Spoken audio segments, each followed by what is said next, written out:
आज के समय में जैसे जैसे लोग आगे बढ़ रहे हैं उनके अंदर दया की भावना कम होती जा रही है। इंसानियत नाम की चीज़ खत्म हो रही है।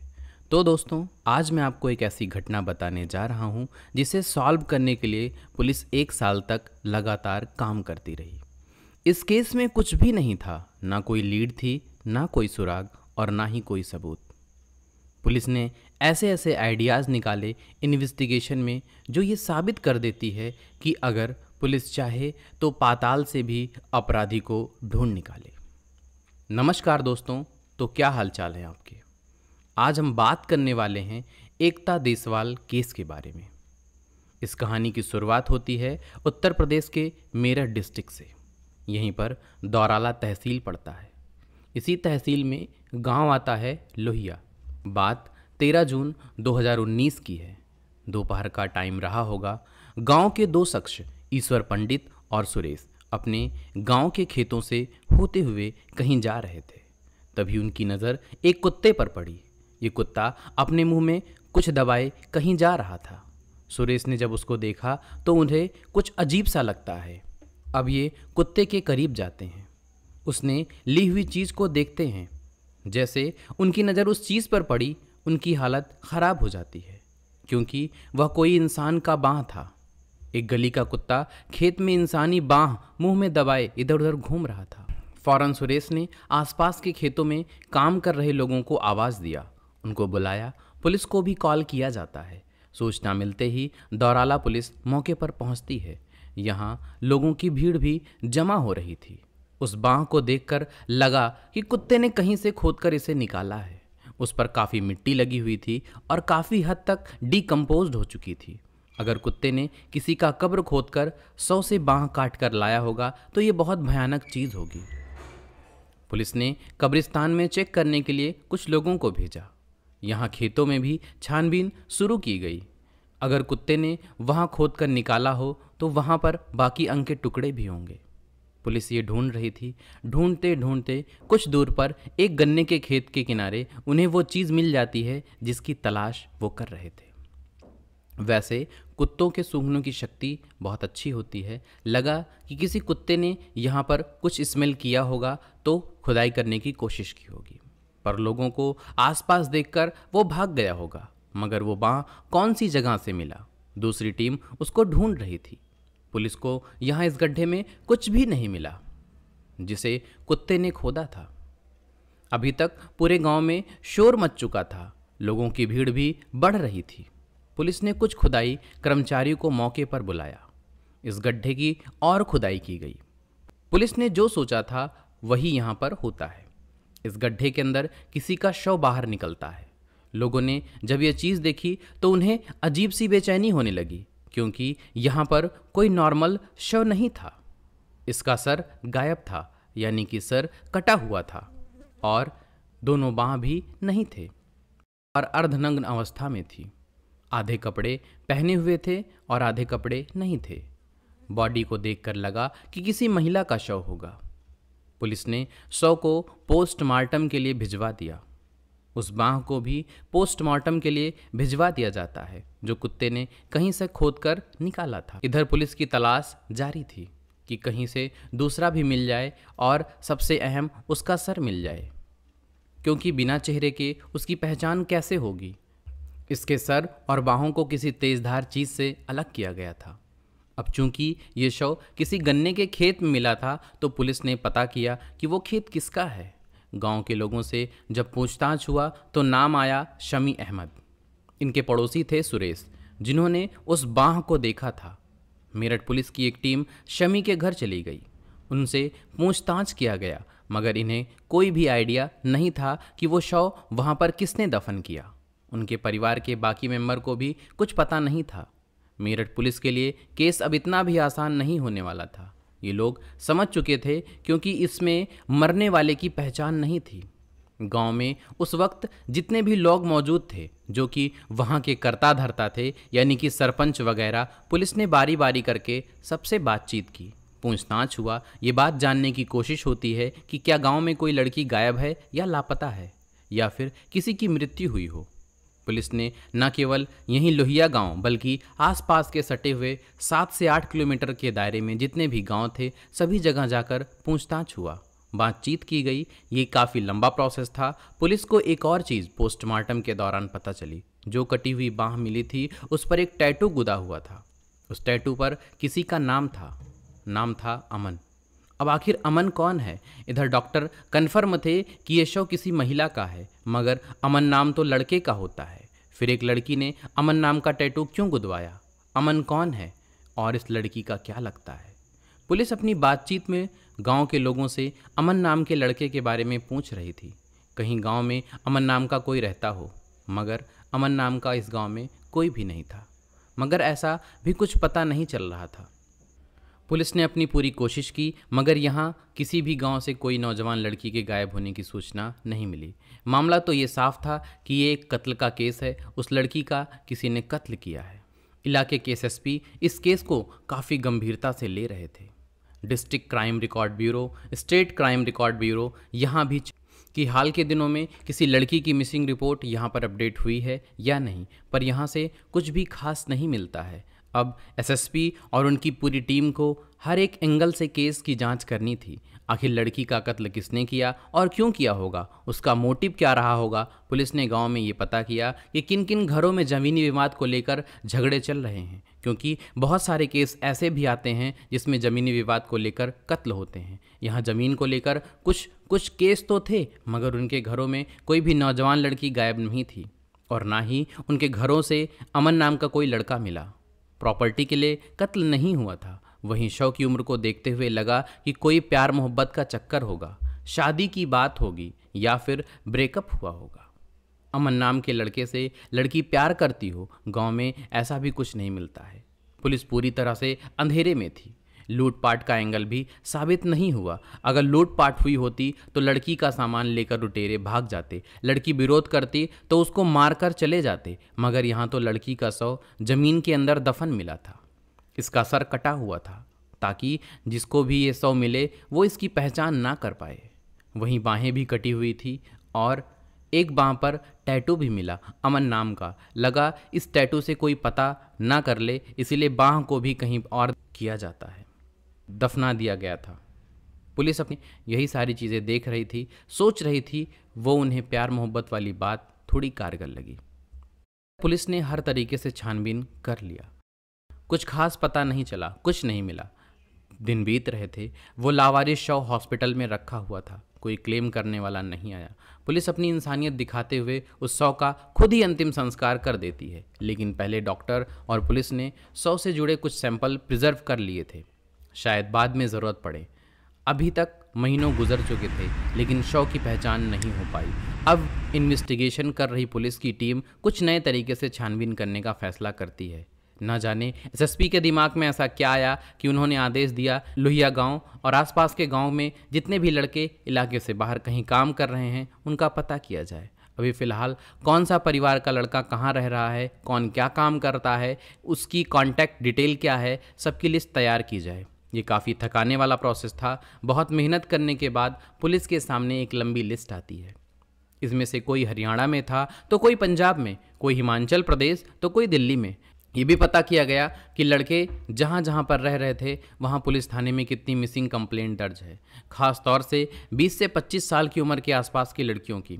आखिर वो लड़के कब कब अपने घर जाते हैं, अपने घर पर कितनी बार कॉल करते हैं, उनके फ़ोन नंबर क्या हैं, उनके सिम कार्ड कौन कौन से स्टेट के हैं। मतलब पुलिस ने बाहर गए लड़कों की पूरी जन्म कुंडली निकाली, एक एक करके सभी लड़कों से बात करना शुरू किया। उनके इलाकों की पुलिस थानों में जाकर मेरठ पुलिस मिसिंग रिपोर्ट देखती है, छानबीन करती है, एग्जामिन करती है। ये सब करते करते पुलिस को लगभग 1 साल बीत जाते हैं। जून 2019 में उस महिला का सर कटा और बाँह कटा शव मिला।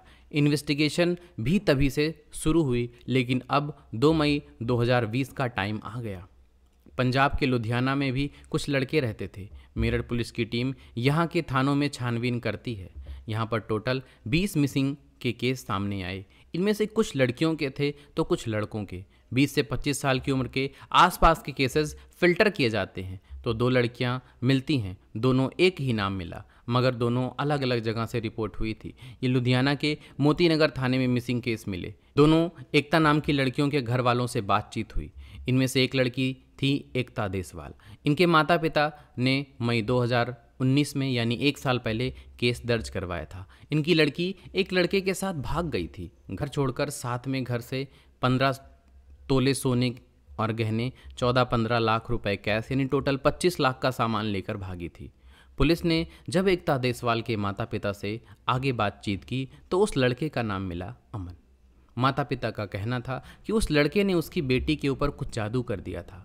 एकता उसके लिए पूरे परिवार के खिलाफ हो गई और पैसे लेकर भाग गई। बेटे के घर से भाग जाने के बाद माँ ने उसे कई बार कॉल किया, लेकिन वो फ़ोन नहीं उठाती है। वहीं अमन ने एक बार कॉल उठाया था। माँ ने उसको धमकी दी कि बेटी को छोड़ दे वरना पुलिस में कंप्लेन कर देगी। इसके बाद से अमन ने भी कॉल नहीं उठाया।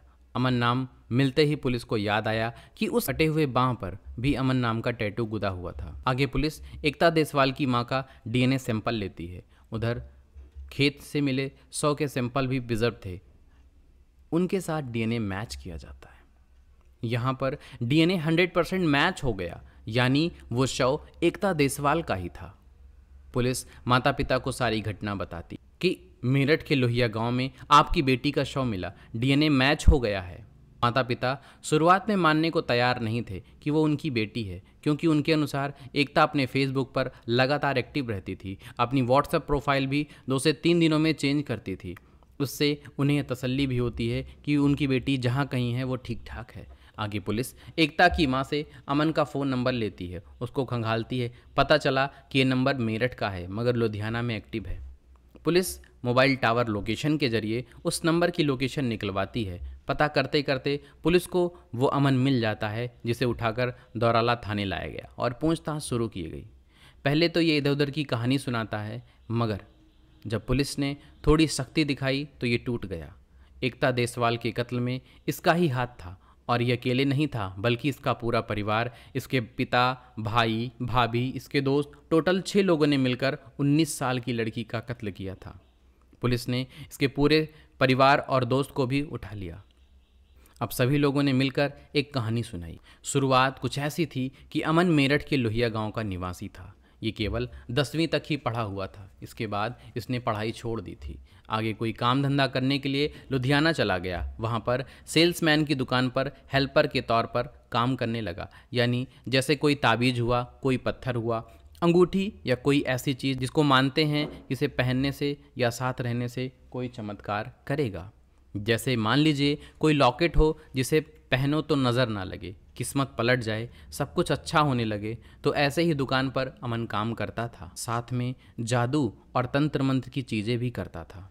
इन्हीं कारणों की वजह से एकता की माँ ने उस दिन पुलिस से कहा कि उनकी बेटी के ऊपर उस लड़के ने जादू कर दिया था, उसको बस में कर लिया था। खैर, वहीं एकता देसवाल हिमाचल प्रदेश के कांगड़ा डिस्ट्रिक्ट की रहने वाली देहरा तहसील की चनार गांव की रहने वाली थी। यहाँ पर उसके अंकल का घर था और उसके माता पिता लुधियाना के मोती नगर में रहते थे। शुरुआत में तो एकता अपने माँ बाप के साथ ही रही लुधियाना में, और लुधियाना में ही खालसा कॉलेज से बीकॉम का कोर्स कर रही थी। सेकेंड ईयर की स्टूडेंट भी थी और पार्ट टाइम जॉब भी करती थी, और जॉब थी इवेंट मैनेजर की। ऐसे ही कभी कभी एकता लुधियाने में भी रहती और कभी हिमाचल प्रदेश में। 2019 के शुरुआती महीने में एकता को कुछ प्रॉब्लम होती है। कहीं कहीं ये भी है कि उसे किसी चीज़ की एलर्जी होने लगी, जिससे अखबार में एक ऐड देखा गया।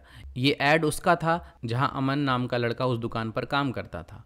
अगर देखा जाए कि एकता को कोई प्रॉब्लम थी, कोई एलर्जी थी, तो इसे अपने माता पिता को बताना था। शायद वो इसको एक अच्छे डॉक्टर के पास ले जाते, मगर न्यूज़पेपर में ऐड देखकर उस दुकान पर गई जहां अमन और एकता की पहली बार मुलाकात होती है। एकता के अंकल के अनुसार लुधियाना के बस स्टैंड के पास ही अमन सामान बेचता था। एकता भी किसी इवेंट के सिलसिले में वहीं पर आती जाती थी। यहाँ पर फिर से एकता और अमन की मुलाकात होती है। ऐसा करते करते इन दोनों में दोस्ती हो गई। ये सोशल मीडिया पर भी एक दूसरे को फॉलो करते हैं। यहाँ भी बातें शुरू हो गई। ऐसे करते करते दोनों को एक दूसरे से प्यार हो जाता है। एकता कॉलेज का बहाना देकर अमन से मिलने भी जाती थी। शुरुआत में तो माँ बाप को कुछ भनक नहीं थी, लेकिन जब अमन के बारे में पता चला तो एकता के घर वाले इसको बुलाते हैं घर पर। वैसे अमन अपनी कलाई में कलावा बांधता था, जो कि एकता के घर वालों को बिल्कुल भी पसंद नहीं था, क्योंकि ये ज़्यादा पढ़ा लिखा नहीं था और ढंग के काम भी नहीं करता था, ठीक से सेटल नहीं था। इसलिए एकता के माता पिता इसे एक्सेप्ट नहीं करते हैं। मगर एकता अमन से प्यार में इतनी पागल हो चुकी थी कि अपने माता पिता की बातें नहीं सुनती है, उससे लगातार मिलती रहती है। उसने अपने दोनों हाथ में अमन नाम का टैटू बनवा लिया, वो भी परमानेंट। अपने घर से 15 तोले सोने और कुछ कैश लेकर अपने अंकल के घर चली गई। हिमाचल प्रदेश। माता पिता को भनक तक नहीं थी उनकी बेटी घर से 25 लाख का सामान और कैश लेकर गई है। उन्हें लगा कि उनकी बेटी उस लड़की के चक्कर में इनसे गुस्सा होकर घर छोड़कर अपने अंकल के यहाँ चली गई है। कुछ दिनों के लिए उधर अंकल के साथ 1-2 दिनों तक रहने के बाद एकता वापस लुधियाना चली आई, लेकिन अपने घर पर नहीं आती है, सीधे अमन के पास आई। फिर ये दोनों करनाल भाग जाते हैं। लुधियाना में अमन किसी जानने वाले के साथ रहता था, लेकिन उसके साथ कुछ अनबन हो गई थी, जिसके बाद उसे लुधियाना छोड़ना पड़ा। ये एकता और अमन करनाल आकर रहने लगते हैं और यहीं पर दोनों ने मिलकर तंत्र मंत्र का काम शुरू किया। कुछ वक्त वहां पर रहने के बाद अमन एकता को लेकर उत्तर प्रदेश के मेरठ आया और दौराला थाना क्षेत्र में किसी किराए के घर में रहने लगा। 1 महीने तक तो ये दोनों खुशी खुशी रहते थे, लेकिन इसी में एकता और अमन ने कहा कि मैं तुम्हारे माता पिता से मिलना चाहती हूँ, उनके पैर छूकर आशीर्वाद लेना चाहती हूँ, इसके बाद हम शादी कर लेंगे। अमन ने कहा ठीक है, हम ईद के दिन 2019 में 4 फरवरी को जाएंगे। 5 जून को अमन एकता को लेकर अपने घर लोहिया आया। एकता यहाँ पर सबसे मिलती है, मगर यहाँ के लोगों के पहनावे, उनकी वेशभूषा, उनके बात करने के तरीके, उनके रहने के तरीके, इन सबको देखकर एकता को बहुत बड़ा झटका लगता है। जिसके साथ उसने प्यार किया था, जिसके नाम का टैटू बनवाया था, जिसके लिए अपने घर वालों को, अपने माँ बाप को धोखा देकर उनके पैसे, उनके गहने चोरी करके वो यहाँ पे आई थी, वो अमन था ही नहीं। उसका असली नाम था शाकिब अहमद। शाकिब ने अपनी आइडेंटिटी छिपाकर एकता से प्यार का नाटक किया था। इसी बात को लेकर एकता शाकिब से झगड़ा करने लगी और ऐसे कैसे कोई किसी को धोखा दे सकता है, ये बोलकर वो दिन रात उससे लड़ने लगी और ये पूछती कि तुमने मुझसे झूठ क्यों बोला। इनसे वो उन दोनों की दिन भर लड़ाइयाँ होती थी। एकता बहुत दुखी थी और गुस्सा भी थी। मगर इसी बीच 5 जून की रात को 9 बजे शाकिब एकता को मनाने के लिए उसको कोल्ड ड्रिंक पिलाने ले गया। उसने पहले से ही फैसला कर लिया था कि एकता का कत्ल करेगा। इसमें उसका पूरा परिवार, पिता मुस्तकीम, भाई मुसर्रत, भाभी इस्मत, एक रिश्तेदार रेशमा और गांव का दोस्त आया। टोटल 6 लोग, सभी ने मिलकर प्लान बनाया। शाकिब जब एकता को कोल्ड ड्रिंक पिलाने के लिए लेकर गया तो उसमें नशीली दवा मिला दी गई, जिसके पीने के बाद एकता बेहोश हो जाती है। फिर उसको सीधे गन्ने के खेत में ले जाते हैं। गांव का तो आपको पता ही है, सूरज ढलने के बाद सभी लोग सो जाते हैं, पूरे गांव में सन्नाटा पसर जाता है। इसीलिए उन्होंने कत्ल का टाइम रात का चुना। बेहोशी के बाद एकता को जंगल ले जाया गया। पहले तो एक तेज़धार हथियार एकता के गले पर चलाते हैं, जिससे उसकी मृत्यु हो जाती है। फिर उसे दफन करने के लिए वहाँ पर फावड़े से खुदाई होती है। पूरा परिवार इसमें शामिल था। लड़की को कोई पहचान ना सके, इसीलिए पहले उसके ऊपर से कपड़े उतारते हैं, फिर फावड़े से सर धड़ से अलग कर दिया गया। क्योंकि एकता के दोनों हाथों पर अमन नाम का टैटू था, तो शाकिब उर्फ अमन ने इसके दोनों हाथों को काटकर अलग किया। फिर बाकी धड़ को यहीं पर दफन कर देते हैं और बचे हुए हाथ और सर उनको कहीं और ले जाकर दफन किया गया। ये सारी चीज़ें करने के बाद शाकिब वापस लुधियाना चला गया। बाकी घर वाले भी अपने नॉर्मल कामों में लग गए, जैसे कुछ हुआ ही नहीं हो। शाकिब के पास एकता का फ़ोन था, जिसमें फेसबुक यूज़ करता, व्हाट्सएप की डीपी चेंज करता, ताकि घर वालों को लगे कि उनकी बेटी सही सलामत है, ठीक ठाक है। एकता ने अपने घर वालों से मिलने की जिद की थी, मगर शाकिब और उसका परिवार जाने नहीं देते हैं, क्योंकि अगर ये जाती तो अपने साथ गहने लेकर आई थी, जिसकी कीमत 25 लाख थी, वो भी उसे लेकर चली जाती। लेकिन ये लालची परिवार 20-25 लाख रुपए का कैश कैसे जाने देता। फिलहाल पूरा परिवार पुलिस की हिरासत में है। जब शाकिब और उसके परिवार को मेडिकल चेकअप के लिए हॉस्पिटल ले जाया जा रहा था, बीच रास्ते में शाकिब ने पानी पीने का बहाना किया। गाड़ी जब रुकी तो ये कांस्टेबल पर बंदूक छीनकर भागने लगता है। इससे कांस्टेबल के सीने में गोली दाग दी। आगे पुलिस इसको चारों तरफ से घेराबंदी करके पकड़ लेती है। इसी दौरान शाकिब को 3 गोलियां भी लगी। शाकिब और कांस्टेबल दोनों को हॉस्पिटल में एडमिट करते हैं। पुलिस को एकता का फ़ोन, गहने, कत्ल में यूज़ किए गए हथियार, फावड़ा सब कुछ बरामद हो गया। अगर 13 जून 2019 के दिन वो कुत्ता इंसानी हाथ लेकर खेत में ना घूम रहा होता तो ये केस आज भी शांत पड़ा रहता। पुलिस ने 1 साल तक कड़ी मेहनत इन्वेस्टिगेशन करने के बाद केस सुलझा दिया। जो इसमें इस्मत थी, ये सबसे पहले सेक्शन कोर्ट में बेल के लिए अप्लाई करती है, मगर बेल खारिज हो गई। उसने फिर प्रयागराज हाई कोर्ट में अप्लाई किया। पुलिस को इसके खिलाफ कोई ठोस सबूत नहीं मिले थे, इसलिए 10 जुलाई 2020 को हाई कोर्ट इस्मत को बेल देती है। इसी के आधार पर मुसर्रत भी बेल पर वापस बाहर आ गया। 3 सितंबर 2020 तक मुस्तकीम को भी हाई कोर्ट ने बेल दे दी। इसमें से जो मेन केस था शाकिब अहमद, 13 जनवरी 2021 तक ये भी बेल पर बाहर आ गया। ऐसा करते करते हाई कोर्ट सभी लोगों को बेल दे देती है। उन्होंने भी अपने माता पिता का कहना नहीं सुना था, उनको धोखा दिया था, उनसे उनके मेहनत की कमाई 20 लाख गहने, जेवर, कैश सभी चोरी करके भाग गई थी। फिलहाल ये केस सेक्शन कोर्ट में चल रहा है। तो कहानी को यहीं पर ख़त्म करते हैं। कमेंट करके बताइएगा कि वीडियो आपको कैसा लगा। इस वीडियो को लाइक करें और शेयर करें, और हमारे चैनल में अगर आप नए हैं तो चैनल को सब्सक्राइब करके बेल आइकन ज़रूर दबा लीजिए। मिलते हैं नेक्स्ट वीडियो में। धन्यवाद।